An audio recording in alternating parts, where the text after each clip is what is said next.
আমি যতদিন বেঁচে থাকবো শুধু তোমারই হয়ে থাকবো। আই লাভ ইউ রাজকন্যা। আমিও তোমাকে ভালোবাসি। রাজকন্যা চলো আমরা বাগানে বসে গল্প করি, তোমার খুব ভালো লাগবে। প্রাচীনকালে ভারতবর্ষের পবিত্র ভূমিতে বর্ধমান নামে এক বৈভবশালী নগর গড়ে উঠেছিল। এই নগর ধন ধান্য এবং সুখ সম্পদে পরিপূর্ণ ছিল। এখানকার উঁচু ভবনগুলো আকাশের সঙ্গে কথা বলতো এবং এখানকার নিবাসীগণের মুখে সর্বদা সন্তোষের জেল্লা থাকত। এই নগরেই এক ধনী ব্রাহ্মণ বাস করতেন, যার নাম ছিল বলদত্ত। বলদত্তের ঘরে লক্ষ্মীর বাস ছিল এবং তার যশ চারদিকে ছড়িয়ে পড়েছিল। সেই ব্যবসায়ীর এক পুত্র ছিল যার নাম শক্তিদেব। শক্তিদেব রূপবান ছিল এবং শরীর থেকেও বলিষ্ঠ ছিল। তার চোখে এক বিশেষ চমক ছিল যা যে কাউকেই আকর্ষিত করতে পারত। কিন্তু বিধাতার বিড়ম্বনা দেখুন, সর্বগুণ সম্পন্ন হওয়া সত্ত্বেও শক্তিদেবের জুয়া খেলার এক মারাত্মক নেশা হয়ে গিয়েছিল। জুয়া এমন এক দলদল যেখানে যে ফাঁসে সে কেবল ডুবতেই থাকে। শক্তিদেবেরও একই দশা হলো। সে তার পিতার জমানো পুঁজি জলের মতো ওড়াতে শুরু করল। দেখতে দেখতে সেই দিনও চলে এলো যখন শক্তিদেব পুরোপুরি নিঃস্ব হয়ে গেল। তার কাছে না থাকলো ধন, না থাকলো মান সম্মান। তার সেই সব বন্ধু এবং আত্মীয়রা যারা কাল পর্যন্ত তার চারপাশে ঘুরত, তারা এখন তাকে দেখে রাস্তা বদলে নিতে লাগল। গভীর হতাশা এবং অপমানের ঘুঁট গিলে শক্তিদেব নিজের ভাগ্যকে অভিশাপ দিতে শুরু করল। তার মনে হতে লাগল যে তার জীবন বৃথা। এই দোটানায় পরে সে একদিন নগরের রাস্তায় লক্ষ্যহীনভাবে ঘুরে বেড়াচ্ছিল। তখনই সে এক অদ্ভুত ঘোষণা শুনতে পেল। ঢোল নগারার শব্দের সাথে এক ব্যক্তি চিৎকার করে বলছিল, শুনুন শুনুন শুনুন, বর্ধমান নগরের নিবাসীগণ মনোযোগ দিয়ে শুনুন। রাজা পরোপকারীর পরম সুন্দরী কন্যা রাজকুমারী কনকলেখা এক প্রতিজ্ঞা করেছেন, যে কোনো পুরুষ সত্যবাদী হবেন এবং যিনি নিজের চোখে কনকপুরী অর্থাৎ সোনার নগরী দেখেছেন, কেবল তিনিই রাজকুমারীকে বিবাহ করতে পারবেন। রাজকুমারী কনকলেখা সেই বীরকেই বরণ করবেন যিনি স্বর্ণনগরী দর্শন করেছেন। এই ঘোষণা শোনা মাত্রই শক্তিদেবের মনে আশার এক নতুন কিরণ জেগে উঠল। সে ভাবল, আমি জুয়ায় নিজের সব কিছু হারিয়েছি, এখন আমার কাছে হারাবার আর কিছু নেই। কেননা আমি রাজপ্রাসাদে গিয়ে এটা বলে দিই যে আমি কনকপুরী দেখেছি। যদি আমার মিথ্যেটা কাজে লেগে যায় তবে রাজকুমারীর সাথে আমার বিয়ে হয়ে যাবে এবং আমি আবারও রাজকীয় সুখ ফিরে পাব। আর যদি আমার মিথ্যে ধরা পড়ে যায় তবে বড়জোর আমার মৃত্যুদণ্ড হবে, যা এই অপমানজনক জীবনের থেকে ভালোই হবে। এই ভেবে শক্তিদেব রাজপ্রাসাদের দিকে হাঁটা দিল। রাজপ্রাসাদের দ্বারে পৌঁছে সে প্রহরীদের বলল যে সে রাজকুমারীর শর্ত পূরণ করতে এসেছে। তাকে রাজার সামনে উপস্থিত করা হলো। রাজার কাছেই রাজকুমারী কনকলেখা বসেছিলেন। তার সৌন্দর্যের বর্ণনা দেওয়া অসম্ভব ছিল। তার মুখ পূর্ণিমার চাঁদকেও লজ্জিত করত, চোখ ছিল হরিণের মতো চঞ্চল। শক্তিদেব রাজকুমারীর দিকে এক পলক তাকিয়ে তার রূপে মোহিত হয়ে গেল। রাজকুমারী কনকলেখা শক্তিদেবের দিকে তাকালেন এবং গম্ভীর স্বরে জিজ্ঞাসা করলেন, হে ব্রাহ্মণ কুমার, তুমি কি সত্যিই কনকপুরী দেখেছ? মনে রেখো, এখানে মিথ্যার কোনো স্থান নেই। শক্তিদেব নিজের মনের ভয়ে লুকিয়ে বলল, হ্যাঁ রাজকুমারী, আমি আমার ভ্রমণের সময় সেই অদ্ভুত স্বর্ণনগরী দর্শন করেছি। রাজকুমারী তখনই তার সেবককে আদেশ দিলেন, যাও এবং যাত্রার খরচের জন্য প্রয়োজনীয় সামগ্রী নিয়ে এসো। আমি এখনই এই ব্রাহ্মণ কুমারের সাথে কনকপুরীর উদ্দেশ্যে রওনা হব। ইনিই আমাকে পথ দেখাবেন। এ কথা শোনা মাত্রই শক্তিদেবের পায়ের তলার মাটি সরে গেল। সে ভেবেছিল শুধু মুখে বললেই কাজ হয়ে যাবে, কিন্তু এখানে তো রাজকুমারী নিজেই তার সাথে যেতে প্রস্তুত। এখন তার মিথ্যা ঢাকা দেওয়া অসম্ভব ছিল। লজ্জা ও অনুশোচনায় তার মাথা নিচু হয়ে গেল। সে কাঁপা কাঁপা স্বরে বলল, ক্ষমা করবেন রাজকুমারী, আমি লোভের বশবর্তী হয়ে মিথ্যা বলেছি। আমি কনকপুরী দেখিনি, আমি কেবল আপনার সৌন্দর্য আর ধনের লালসায় এখানে এসেছিলাম। আমাকে ক্ষমা করে দিন। রাজকুমারী কনকলেখার চোখে ক্রোধ নয়, বরং এক অদ্ভুত বিষাদ ছেয়ে গেল। তিনি শক্তিদেবকে কোনো দণ্ড দিলেন না, বরং তাকে সেখান থেকে চলে যাওয়ার সংকেত দিলেন। অপমানিত হয়ে শক্তিদেব রাজপ্রাসাদ থেকে বেরিয়ে এলো, কিন্তু এই ঘটনা তার ভেতরের ঘুমন্ত আত্মাকে জাগিয়ে দিল। এখন তার মনে কেবল ধনের লোভ ছিল না, বরং রাজকুমারী কনকলেখাকে পাওয়ার এক সত্যিকারের ইচ্ছে তৈরি হলো। সে মনে মনে প্রতিজ্ঞা করল, আমি শক্তিদেব আজ সূর্য ও চন্দ্রকে সাক্ষী রেখে শপথ করছি যে যতদিন না আমি সেই দুর্লভ কনকপুরীকে খুঁজে বের করব, ততদিন আমি শান্ত হব না। আমি সেই স্বর্ণনগরীকে খুঁজে বের করবই এবং রাজকুমারীর সামনে সত্যের সাথে উপস্থিত হব। এখান থেকেই শক্তিদেবের আসল যাত্রা শুরু হলো।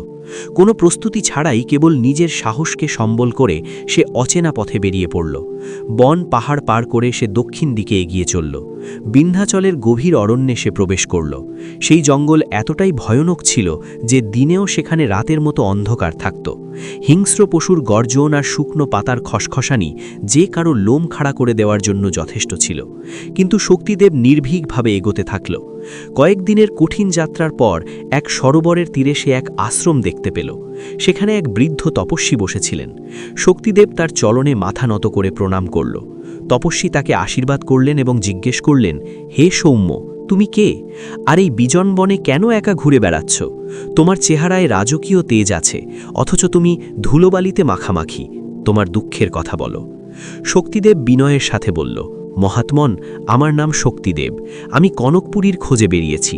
আপনি কি জানেন সেই স্বর্ণনগরী কোথায়? তপস্বী তার লম্বা জটা সামলে আকাশের দিকে তাকালেন এবং বললেন, বৎস, আমি এই বনে ৮০০ বছর কাটিয়েছি। এখানেই আমার জন্ম এবং এখন আমার বার্ধক্য এসেছে। আমি অনেক বিচিত্র জীব ও স্থান দেখেছি, কিন্তু কনকপুরীর নাম কখনো শুনিনি। আমার তো এটাও জানা নেই যে এমন কোনো নগরী আদৌ বাস্তবে আছে কিনা। একথা শুনে শক্তিদেবের মন ভেঙে গেল। তার চোখে জল চলে এলো। সে হতাশ হয়ে বলল, তবে কি আমার জীবন বৃথা যাবে? আমি কি আমার প্রতিজ্ঞা পূরণ করতে পারবো না? আপনার মতো জ্ঞানী মহাত্মা যদি না জানেন, তবে আর কে আমাকে পথ দেখাবে? আমি এখানেই প্রাণ ত্যাগ করব। শক্তিদেবের এই দশা দেখে তপস্বীর দয়া হল। তিনি তাকে সান্ত্বনা দিয়ে বললেন, নিরাশ হইও না পুত্র, সংসার অনেক বড় এবং জ্ঞানের কোনো সীমা নেই। এখান থেকে অনেক দূরে কম্পুকা নামে এক দেশ আছে। সেখানে আমার এক জ্যেষ্ঠ ভ্রাতা থাকেন। তিনি আমার থেকেও অনেক বেশি সময় ধরে তপস্যা করছেন এবং অনেক বেশি দেশ ভ্রমণ করেছেন। সম্ভবত তিনি ওই নগরের ব্যাপারে জানতে পারেন। তুমি সেখানে যাও। তপস্বীর কথা শুনে শক্তিদেব আবার যাত্রা শুরু করল। সে দিন রাত চলতে থাকল। খিদে তৃষ্ণার তোয়াক্কা না করে কাটা ভরা পথে সে এগিয়ে চলল। শেষমেশ সে কম্পুকা দেশে পৌঁছাল এবং তপস্বীর ভাইয়ের আশ্রম খুঁজে বের করল। সেখানে পৌঁছে সে দেখল সেই ঋষি সত্যি অত্যন্ত বৃদ্ধ ছিলেন এবং ধ্যানে মগ্ন ছিলেন। শক্তিদেব তার সেবা করল এবং যখন তিনি ধ্যান থেকে উঠলেন, তখন শক্তিদেব নিজের প্রশ্নটি আবার করল, হে মুনিবর, আমি কনকপুরীর খোঁজে ঘুরে বেড়াচ্ছি। আপনি কি আমাকে সেই নগরের পথ বলতে পারেন? বৃদ্ধ ঋষি তার বুড়ো চোখগুলো কুঁচকে স্মৃতির সাগরে ডুব দিলেন। কিছুক্ষণ মৌন থাকার পর তিনি বললেন, পুত্র, আমি আমার জীবনে অনেক অদ্ভুত নগর দেখেছি, কিন্তু কনকপুরীর মতো কোনো নগর আমার স্মৃতিতে নেই। তবে তুমি সাহস হারিও না। এখান থেকে সমুদ্রের মাঝে একটি দ্বীপ আছে, যার নাম উৎস্থল। সেখানে এক নিষাদ বা শিকারী বাস করে। সে এবং তার বংশধরেরা সমুদ্রের কোণে কোণে চেনে। হতে পারে সে কখনো সেই নগর দেখেছে বা তার সম্পর্কে শুনেছে। শক্তিদেবের জন্য এটি ছিল আশার এক ক্ষীণ আলো। ঋষির আশীর্বাদ নিয়ে সে সমুদ্র তীরের দিকে রওনা হল। সেখানে পৌঁছে সে জানতে পারল যে এক ব্যবসায়িক জাহাজ উৎস্থল দ্বীপের দিকে যাচ্ছে। শক্তিদেব সেই ব্যবসায়ীর কাছে প্রার্থনা করল এবং তিনি তাকে নিজের জাহাজে নিতে রাজি হলেন। সমুদ্রযাত্রা ছিল অত্যন্ত সুখদ। নীল আকাশ আর নীল জল যেন একে অপরের সাথে মিলে যাচ্ছিল। শক্তিদেব জাহাজের পাটাতনে দাঁড়িয়ে দিগন্তের দিকে তাকিয়ে থাকত। প্রতি মুহূর্তে তার কনক লেখার মুখ মনে পড়ত। সেই চ্যালেঞ্জ আর রাজকুমারীর সেই বিষণ্ণ মুখ শক্তিদেবকে ঘুমোতে দিত না। কিন্তু নিয়তির লিখন ছিল অন্য কিছু। যখন তারা মাঝ সমুদ্রে ছিল, হঠাৎ আবহাওয়া বদলে গেল। কালো মেঘে আকাশ ঢেকে গেল, বিদ্যুৎ চমকাতে লাগল এবং সমুদ্রে বিশাল বিশাল ঢেউ উঠতে লাগল। বাতাসের বেগ এতটাই ছিল যে জাহাজটি খড়কুটোর মতো দুলতে শুরু করল। নাবিকেরা চিৎকার করছিল, কিন্তু ঝড়ের শব্দে কারও আওয়াজ শোনা যাচ্ছিল না। দেখতে দেখতে এক বিশাল ঢেউ জাহাজটিকে গ্রাস করে নিল এবং জাহাজটি ভেঙে চুরমার হয়ে গেল। শক্তিদেব সমুদ্রের লোনা জলে পড়ে গেল। সে প্রায় ডুবতেই বসেছিল। এমন সময় তার হাতে একটি কাঠের তক্তা লাগল। সে ওটাকে শক্ত করে ধরে ফেলল। 3 দিন 3 রাত সে সেই তক্তাটির সাহায্যে সমুদ্রে ভেসে রইল। খিদে তার নাড়ি ভুঁড়ি শুকিয়ে আসছিল আর তৃষ্ণায় গলা ছিল কাঠ। চতুর্থ দিনে ঢেউ তাকে এক তটে আছড়ে ফেলল। যখন শক্তিদেবের জ্ঞান ফিরল, সে নিজেকে সোনালি বালির ওপর দেখল। সে টলটলেতে উঠল এবং দেখল সে এক সুন্দর দ্বীপে আছে। সেখানে ফলে ভরা অনেক গাছ ছিল সে মিষ্টি ফল খেয়ে ক্ষুধা মেটালো এবং ঝর্ণার শীতল জল খেয়ে তৃষ্ণা মেটালো। নিজের প্রাণ বেঁচে যাওয়ায় সে ঈশ্বরকে ধন্যবাদ জানালো। ঘুরতে ঘুরতে তার দেখা হলো এক বিশালকায় পুরুষের সাথে। সেই পুরুষটি দেখতে ভয়ানক হলেও তার চোখে ছিল করুণা। ইনিই ছিলেন সেই নিষাদ সত্যব্রত যার কথা ঋষি বলেছিলেন। শক্তিদেব তাকে নিজের পরিচয় দিল এবং দুঃখের কাহিনী শোনাল। সে জিজ্ঞাসা করল, হে ভদ্র, আপনি কি কনকপুরীর কথা জানেন? আমি তার জন্য মৃত্যুকেও তুচ্ছ করেছি। সত্যব্রত মাথা নেড়ে বললেন, না ব্রাহ্মণ কুমার, আমি আমার পুরো জীবন এই সমুদ্র আর এই দ্বীপপুঞ্জের মাঝেই কাটিয়েছি। আমি কখনো কনকপুরী দেখিনি। শক্তিদেব এবার পুরো পুরী ভেঙে পড়ল। সে মাটিতে বসে হাপুস নয়নে কাঁদতে লাগল। হায় বিধাতা, আমার ভাগ্যে কি কেবল ঘুরে বেড়ানোই লেখা আছে? আমি এত কষ্ট সইলাম, এত অপমান সইলাম, কিন্তু গন্তব্য এখনও ধরাছোঁয়ার বাইরে। এখন আমি কোথায় যাব? সত্যব্রত তাকে কাঁদতে দেখে ব্যথিত হলেন। তিনি বললেন, হে ব্রাহ্মণ, ধৈর্য ধরো। আমি সেই নগর জানি না ঠিকই, কিন্তু তোমাকে একটি উপায় বলতে পারি। এই দ্বীপের অন্য প্রান্তে এক বিশাল বটবৃক্ষ আছে। সেই গাছটি এতটাই বিশাল যে তার ছায়ায় আস্ত একটা শহর বসে যেতে পারে। সেই গাছে গরুর জাতির বিশাল পাখিরা বিশ্রাম নিতে আসে। সেই পাখিরা অনেক দূরের দেশে উড়ে যায়। তুমি গিয়ে ওই গাছের ডালপালার মধ্যে লুকিয়ে থাকো। যখন পাখিরা সেখানে এসে বসবে, তাদের কথা শোনো। হতে পারে তাদের আলোচনায় তুমি কনকপুরীর খোঁজ পেয়ে যাও। মরার ওপর খাড়ার ঘা। শক্তিদেবের কাছে আর কোনো উপায় ছিল না। সে সেই বটগাছের কাছে গেল।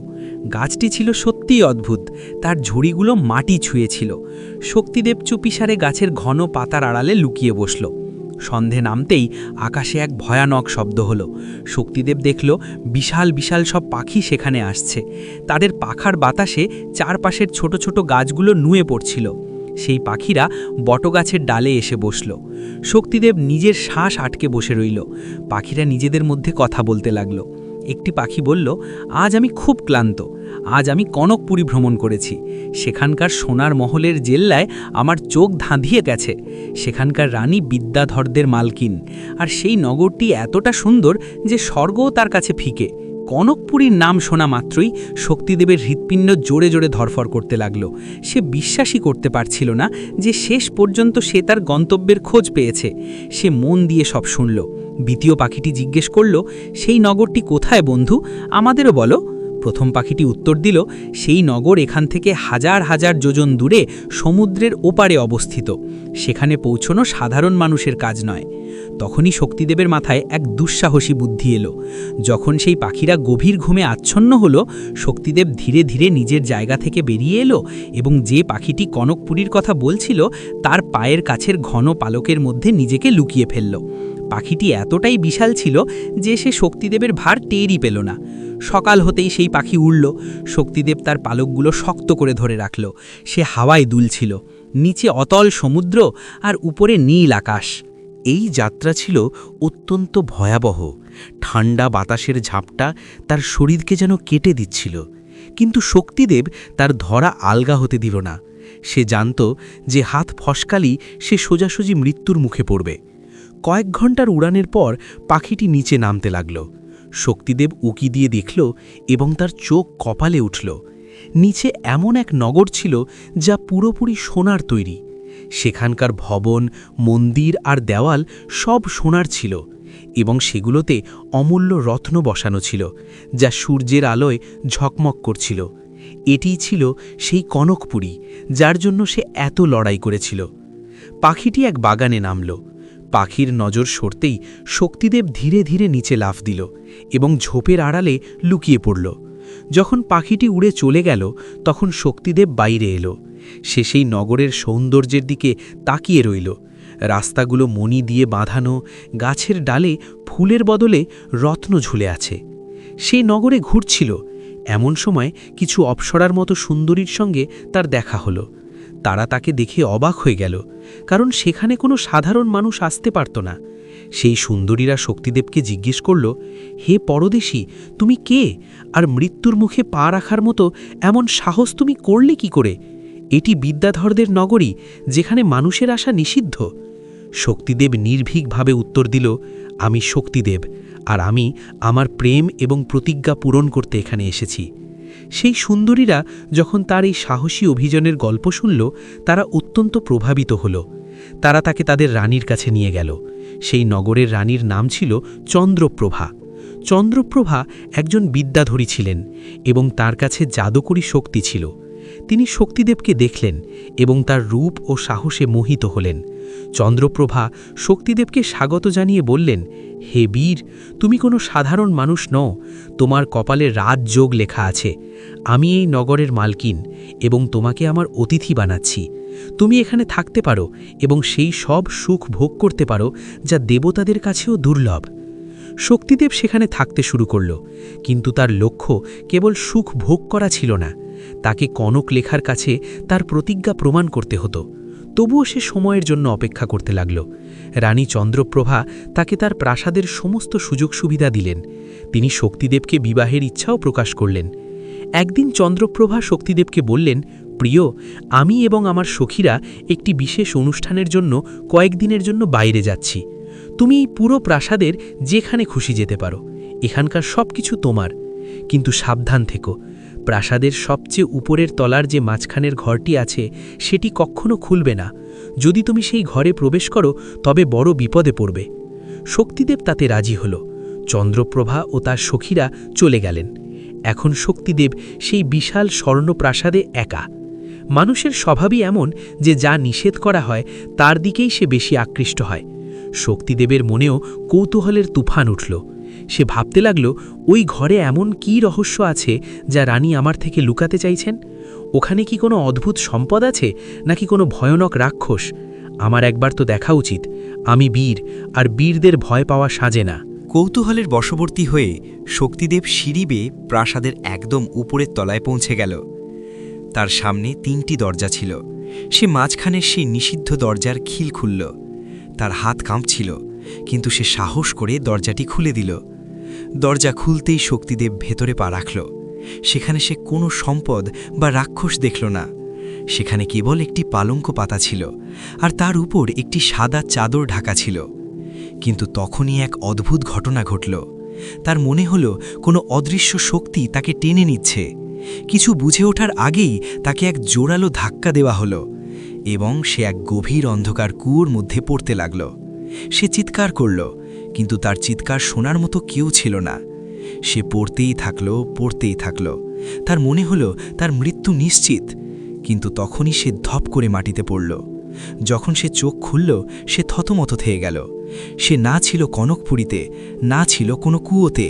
সে নিজের নগর বর্ধমানের সেই সরোবরের তীরে পড়েছিল, যেখান থেকে সে তার যাত্রা শুরু করেছিল। কনকপুরের সেই সোনার বৈভব, সেই জাদুকরী প্রাসাদ সব উধাও হয়ে গেছে। তার কাছে এখন কেবল রয়ে গেছে তার স্মৃতি। শক্তিদেব নিজের বোকামির জন্য অত্যন্ত ক্রুদ্ধ হল। সে নিজেকে ধিক্কার দিল, ধিক আমাকে! আমি নিজের চঞ্চলতার জন্য সব কিছু হারালাম। আমি সেই স্বর্গ থেকে আবার এই মর্তে এসে পড়লাম। কিন্তু তখনই তার মনে পড়ল যে সে কনকপুরীকে নিজের চোখে দেখেছে। সে সেই স্বর্ণ নগরীতে সময় কাটিয়েছে। এখন সে রাজকুমারী কনকলেখার সামনে দাঁড়িয়ে সত্য কথা বলতে পারবে। এখন সে আর মিথ্যে বলবে না।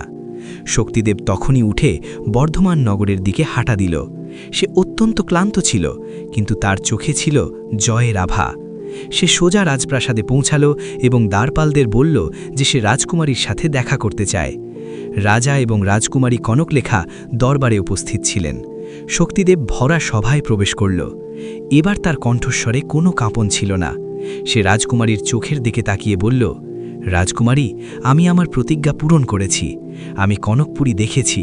সেটি সমুদ্রের ওপারে অবস্থিত এবং সেখানকার রাস্তা সোনার ও ভবন রত্নের তৈরি। সেখানে বিদ্যাধরী চন্দ্রপ্রভার শাসন চলে। শক্তিদেব কনকপুরীর এমন এক জীবন্ত এবং বিস্তারিত বর্ণনা দিল যে উপস্থিত সবাই মন্ত্রমুগ্ধ হয়ে গেল। সে সেখানকার বাগান, সেখানকার ঝর্ণা আর সেখানকার পাখিদের এমন বর্ণনা দিল যা কেবল সেই দিতে পারত যে সত্যিই সেখানে গিয়েছে। রাজকুমারী কনকলেখা সব কিছু মনোযোগ দিয়ে শুনছিলেন। শক্তিদেব কথা শেষ করা মাত্রই রাজকুমারী তার সিংহাসন থেকে উঠলেন এবং নিজের মালাটে শক্তিদেবের গলায় পরিয়ে দিলেন। তিনি বললেন, আপনি সত্য বলেছেন আর্যপুত্র, কারণ আমি নিজেও সেই লোক থেকেই এসেছি। এক অভিশাপের কারণে আমি এখানে মানুষ রূপে থাকছিলাম। আমার মুক্তির জন্য এবং নিজের ঘরে ফেরার জন্য আমার এমন এক বীরের প্রয়োজন ছিল যে কনকপুরীর পথ জানে এবং সেখানকার ঐশ্বর্য দেখেছে। আপনি কেবল আমার শর্তই পূরণ করেননি, বরং আমার অভিশাপ মুক্তির পথও প্রশস্ত করেছেন। বিবাহের উৎসব খুব ধুমধাম করে পালন করা হলো। শক্তিদেব এবং কনকলেখার মিলন হলো, কিন্তু কাহিনী এখনও শেষ হয়নি। কনকলেখা শক্তিদেবকে জানালেন যে তিনি সত্যি বিদ্যাধর লোকের একজন নারী এবং তাকে তার পৃথিবীতে ফিরে যেতে হবে। তিনি শক্তিদেবকে সেই গোপন বিদ্যা শেখালেন যা দিয়ে মানুষ বিদ্যাধর হতে পারে এবং আকাশে উঠতে পারে। শক্তিদেব কনকলেখার প্রেম আর পথপ্রদর্শনে কঠোর তপস্যা করল। সে নিজের শরীরকে পরিবর্তন করল এবং সেও একজন বিদ্যাধর হয়ে গেল। শেষে তারা দুজনে একসাথে উড়ে গিয়ে সেই কনকপুরীতে ফিরে গেল। এবার শক্তিদেব সেখানে কোনো অতিথি হিসেবে নয়, বরং একজন স্বামী এবং অধিপতি হিসেবে গেল। সেখানে পৌঁছলে তার বড় সংবর্ধনা হল। রানী চন্দ্রপ্রভাও তাকে নিজের পতি রূপে স্বীকার করে নিলেন, কারণ বিদ্যাধরদের নিয়ম মানুষের থেকে আলাদা ছিল। শক্তিদেব, যাকে একসময় জুয়ার নেশা নিঃস্ব করে দিয়েছিল, সে এখন বিদ্যাধরদের রাজা হল। এই সব কিছু তার সাহস, তার দৃঢ় প্রতিজ্ঞা আর তার সত্যের কারণেই সম্ভব হয়েছিল। এভাবেই শক্তিদেব ও কনকলেখার এই অদ্ভুত প্রেম কাহিনী আর কনকপুরীর রোমাঞ্চকর যাত্রা সম্পন্ন হল। এই কাহিনী আমাদের শেখায় যে যদি মানুষের মনে দৃঢ় সংকল্প থাকে, তবে সে অসম্ভবকেও সম্ভব করতে পারে এবং হারিয়ে যাওয়ার সম্মান পুনরায়